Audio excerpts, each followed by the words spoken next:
YouTube, what's going on? Kyle again from ePoolSupply. Today we are back to show you guys how to locate your water leveler and how to turn the water supply on and off. Stay tuned.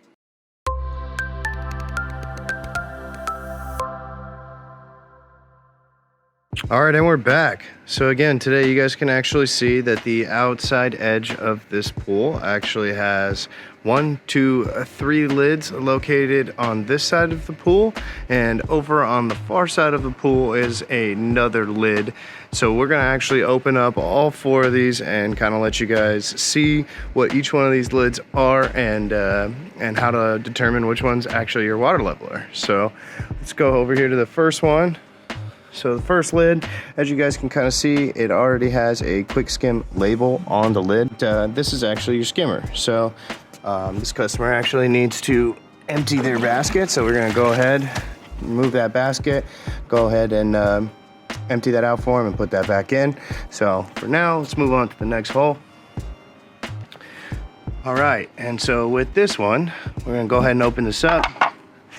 This customer actually has a leaf vac installed in the pool as well. So this is just another piece of equipment that helps grab the leaves that don't actually make it to the surface of the pool, the heavier ones that actually float. There's actually 2 drains located on each side of the wall here that this will actually pull from, and then it actually has the cool clear lid in here which actually will twist off and pull that basket out and clean it just like you do with the skimmer. So this is actually not the water leveler, so let's keep moving. All right, so now this one's actually a little bit smaller than the other 2, as you guys can see. It also has a drain located right here on the wall. It also has a return line that shoots out into the pool. So when we open this one up, you guys can actually see there is no water leveler in there. This is actually a deck chlor. So instead of having a little floater in your pool, this will actually give you the opportunity to drop your tablets in there, and it'll actually slow feed your chlorine back into the pool to help everything keep going. So these 3 are not it. So let's go check out that 4th one I mentioned on the other side of the pool. All right, guys, so we made it over to this 4th lid over here on the other side of the pool. It's actually about Caddy Corner from those other 3 lids that we just went through. So process of elimination will kind of show you that if the other 3 are not your water leveler, that most likely this one will be our water leveler. Let's go ahead and open it up. And here we go. So this one actually has a Corky style water leveler. You guys can check out our other videos from A&A where we actually show you guys how to install these specific water levelers and how they actually function. In this case, this one does look a little old and we may end up needing to replace it, but the point of this one is just to help you guys locate it and show you guys what it looks like. So once we actually know where the water leveler is, one option you can do is you can go ahead and first make sure your equipment's off, and then you can actually unscrew the water leveler just to remove it.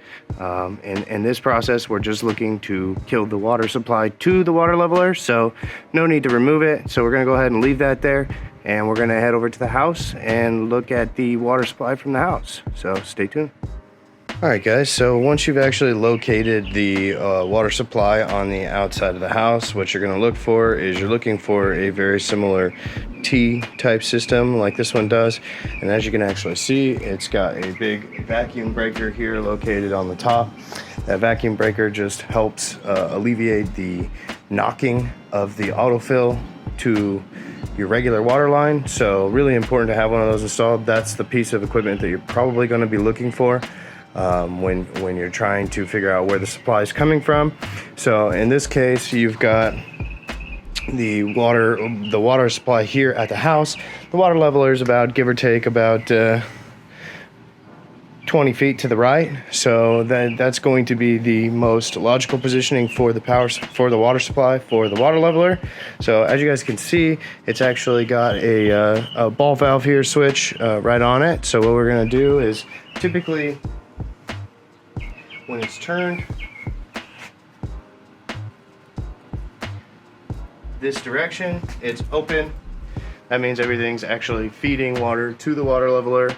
Occasionally when you go over to that corky that we saw earlier, you'll actually hear the water start to fill, especially when the water line is below the set level of your leveler. So in this case, we want to turn it off, so then that way we can kill all supply to the water leveler. So what you're going to do is you're going to take this ball valve, just like you guys saw me do, and just twist it up. Up's going to be off, and now there's no more water feeding back to that water leveler, and it's officially turned off. Alright, so after we've showed you guys how to actually identify where your water leveler is on the outside of your pool, and how to identify where to locate it from the house side, and how to actually turn it off, you guys are good to go. You guys will want to make sure you turn off that water supply if you're going to change out your water leveler. It helps reduce any pressure when you're actually trying to install that core key. So it's really important that you guys know where that's at, especially to change that piece of equipment for your stuff. But today we just showed you guys how to locate it and how to turn that power off. We appreciate you guys watching. Make sure you guys hit that like button and subscribe. Power from ePoolSupply. See you next time.